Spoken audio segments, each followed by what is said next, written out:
Hello YouTube, this is TheDon coming to you with another how-to video. So today I'm going to be talking about the edit notice.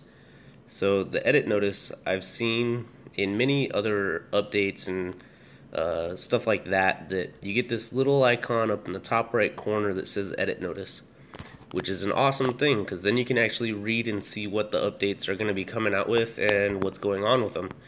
The bad part about the edit notice is that after the update has been, completed and you've installed it, the edit notice goes away and there's no real tutorial on anything that, it pertained to.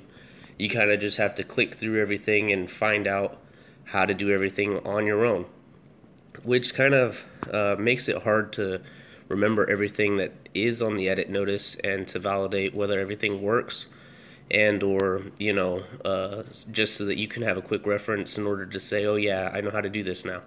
So what I've decided to do is every time that I get an edit notice up in the top right hand corner, I'm going to make one of these little edit notice little videos, and we're going to talk about some of the changes and updates that they're going to be bringing to the game, and then I'm going to do a part 2 on all of the little edit notices, and we'll actually go through and see how to do all these different things. So these videos, obviously they're going to be brand new, just updated info, so I have never done them either, and we're just going to kind of discuss what it could mean. It's not really going to be 100% factual until we've had time to test things and validate that everything is current and actually working, and no, there isn't any bugs with anything or whatnot. But I figured it would be a good way to keep track of all the edit notices and updates that are going to happen, especially for the newer servers that they don't have any of these updates coming out yet. So we're going to go ahead and look at the edit notice now. So this edit notice is version 1.10. So that means well, let's see here and read it first. So, want to experience fun, real-time PvP against your friends? Come play against the new strongest team gameplay in version 1.10 and test your strength, strategy, and teamwork. It is time to give your team a name that is worthy of its brand new challenge. Server will close for maintenance on the 13th of January, February, March, April. So 13th of April from 05 to 06. During which players will not be able to enter the game. After maintenance, you will need to blah, blah, blah, blah, blah. Okay, so we get through that little blurbage. So what's new? Strongest team contest. Okay. Contest is divided into one king division and multiple level divisions. Okay.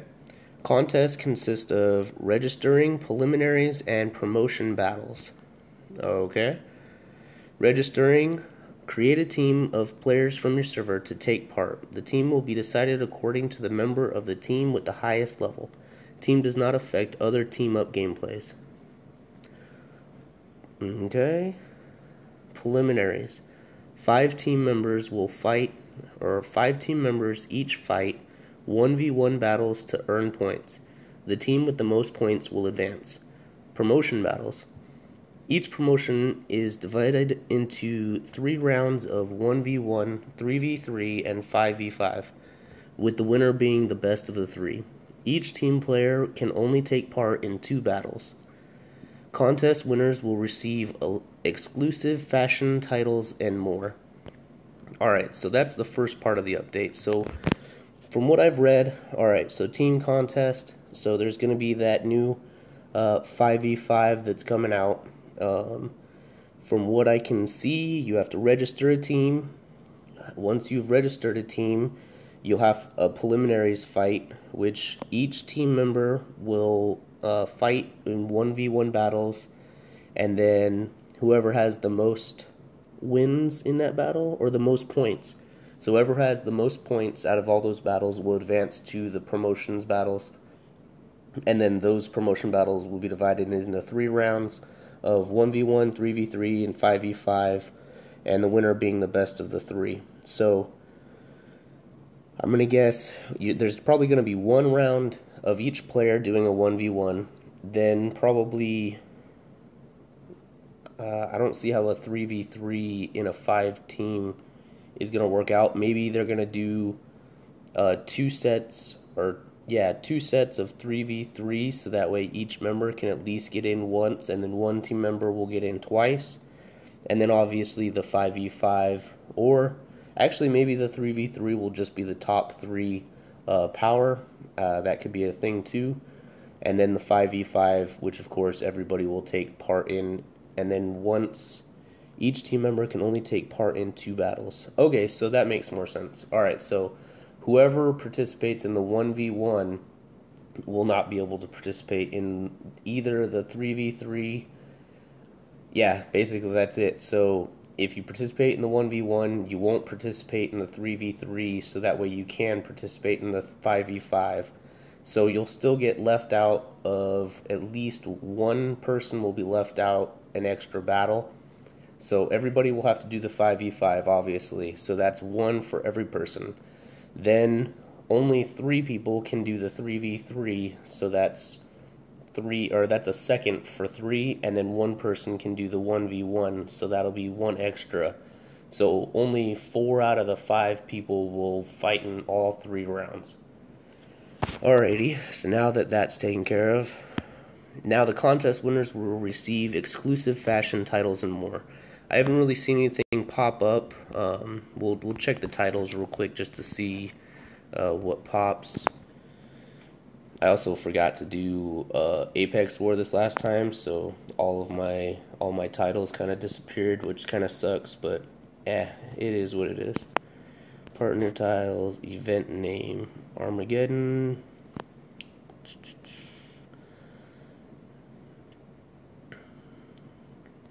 Charm contest, arena rankings, titles. So it doesn't look like they've updated anything at all. So this will probably be one huge update that's going to include all this information, but as far as we can tell right now, we don't know what the titles will be. We don't know what they'll give or what the titles will hold. We don't know what kind of fashion it will be, and then obviously we don't know the and more part. So now we'll go on to monuments. Added monument rankings display top 100 players for power across all servers. Wow. Just wow. So, updates daily and rewards are sent out on Mondays. The number 1 player will have their statue erected in the main city for all to see. When the list updates, so will the statue. It will be placed on the following Monday. So that is huge. I mean, it doesn't sound like you really get anything other than just, bragging rights, whatnot, but just the top 100 players for power across all servers. So I'm not sure if that is C servers, North American servers, Europe servers, Russian servers. Like, is that all of them combined, or is each region gonna have its own set, kind of like how it is right now? So will C servers have their top 100, and then North American servers have their own separate top 100? I mean, only time will tell, but it'll be kind of cool if they do all of them separately, mainly just because obviously some servers or some regions are a lot older than other regions, and it would kind of be unfair for everybody else if the C server was to compete against, let's say the RU server or the NA server, simply just because they've been playing for a little bit longer than we have, and it would just kind of be a little unfair. Alright, so number 3, Dragon City Mine Battle Optimizations. Mines have owners and players helping them. You must defeat the helper and owner to successfully to win. So that's huge, because as of right now, the only thing that you have to do is beat the helper. You don't really have to beat the person that owns it.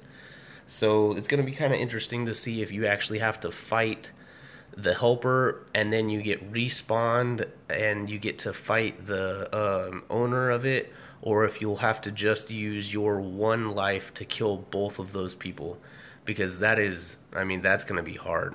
That's going to be real hard for some people, because if you got at least 1,000,000 power and you're supported by another person that has, even let's just say 1,000,000 power also, let's just not go above what they have, but or even if you're a 700,000 and you're being supported by 1,000, I mean that's a total of 1.7 million, and if you're only attacking them with 1.2 million power, you're going to be at a very big disadvantage.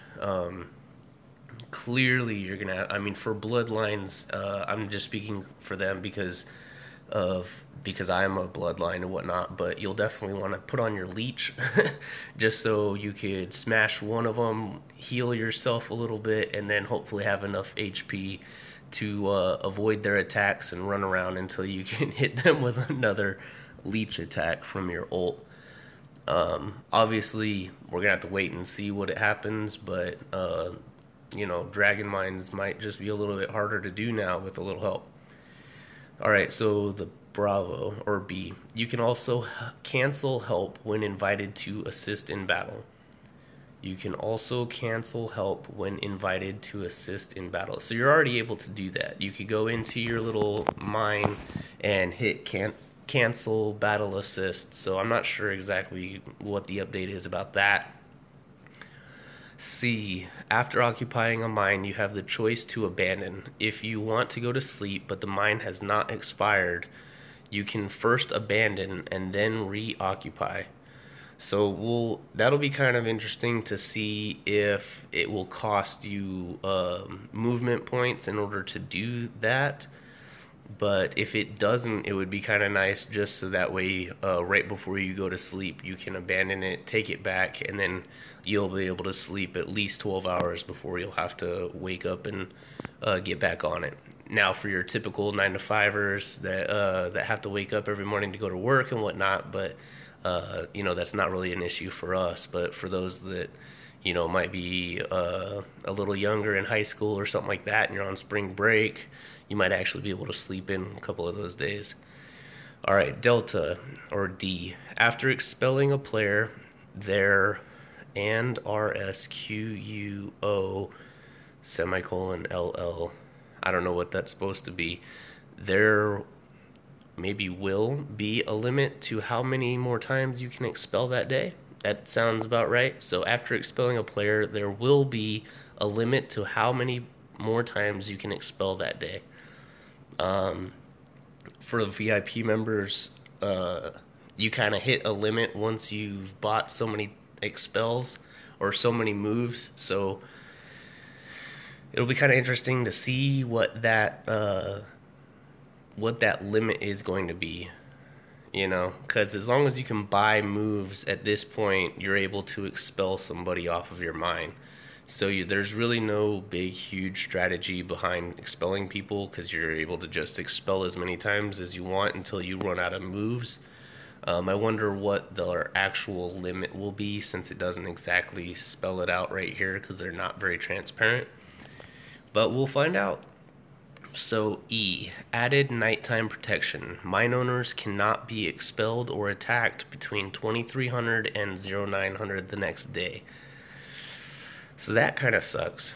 And the biggest part of that is I play at night more than I play during the day. So like my in-game time right now is 05, which is like my prime time to play.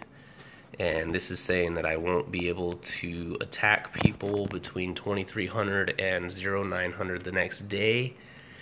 That basically means that I would have to go and plunder some mines before 2300 or after 0900. That's what I am reading here. Maybe that isn't the case, but from what it looks like, as long as you have a mine at 2300, you'll at least be able to keep it until 0900 the next day. So there is an upside to it. You don't have to worry about when you go to sleep if someone's going to come and kick you off your mine, and then you just slept, like, let's just say 5 or 6 hours, because I think that's the typical amount that most people sleep nowadays.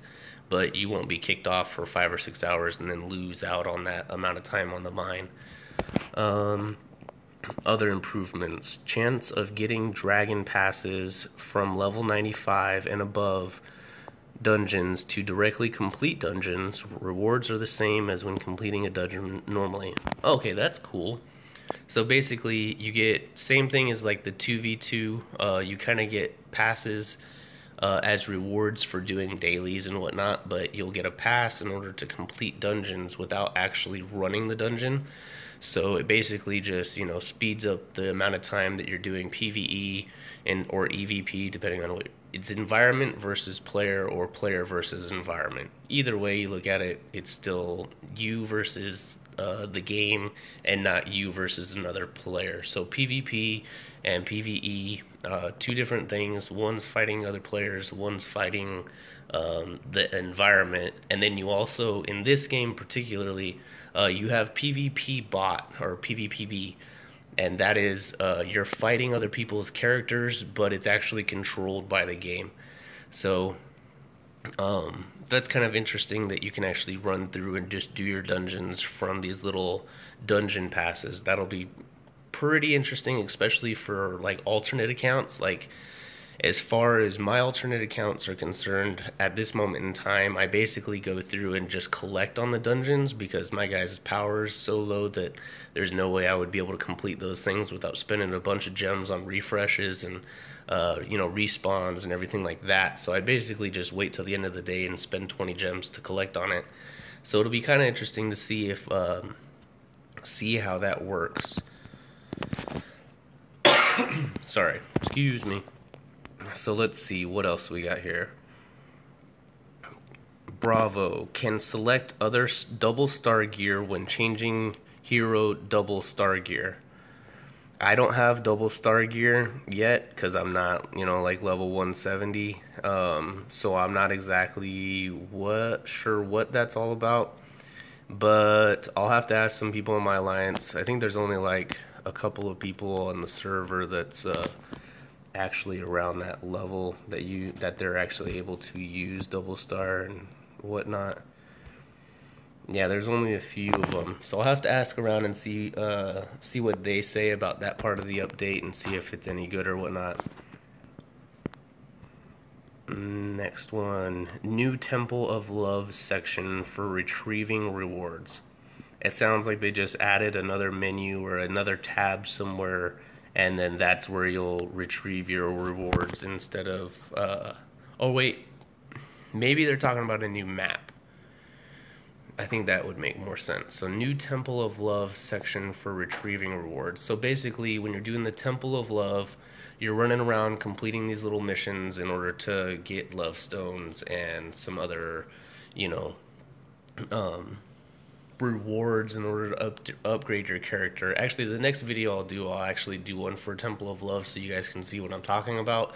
But it's basically the same, like 2 or 3 maps over and over and over again, so you get to kind of memorize where everything's at. And then I think the monsters and whatnot actually get changed around a little bit, but for the most part nothing else changes, so you can basically run through it and get it done extremely fast, or complete a bunch of them to where you can max out your love stones in like one go instead of having to do both of them. But we do both of them anyways because they give like magic gems and some other things also. But that's pretty interesting. It'll be cool to see what they have set up as far as the new map.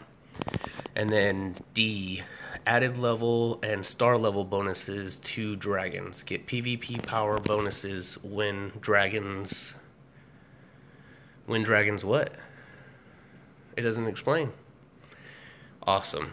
Okay, so basically that last one is talking about the PvP power bonuses when dragons do nothing, apparently. So we'll have to wait and see on that one. It looks like they added level and star level bonuses to dragons. We don't know exactly what that is yet. I can tell you that the star level and the level of the dragons is basically, upgrades your dragons. Like you could see mine, which are not upgraded at all because I'm not gonna waste money on these things. But you can see from other people that kind of was really go-getter on it because it was supposed to be a really good update and then it ended up getting nerfed, or it is going to get nerfed. But see how they have a 1 star up in the top left? That's what it's referring to as far as bonuses for 1 stars and level ups and whatnot. So I think that was everything on here. So hopefully this Thursday on the 13th, I will make another video. We'll do a part 2 of the version 1.10, and we'll try to go through and look at all of the different updates and see exactly what the different changes were. I'll probably have to reference my own video just so I get a clear understanding of what happened and what I'm supposed to be looking for, but I hope you guys enjoy the video. Sorry this wasn't one of the normal videos, but I feel that logging some of this info that they give us as far as updates should be or will be good for the future, especially if they don't do something or if it is bugged, and then we can report it saying, hey, this was supposed to be implemented and it wasn't. So hopefully you guys like the video. Comment, share, like. If you don't like them, if you don't want to see these videos or anything like that, you know, put it in the comments. I don't really, you know, it won't stop me from doing the videos, but at least I'll get a consensus of what people want to see and what people don't want to see. So, thanks for watching. Bye.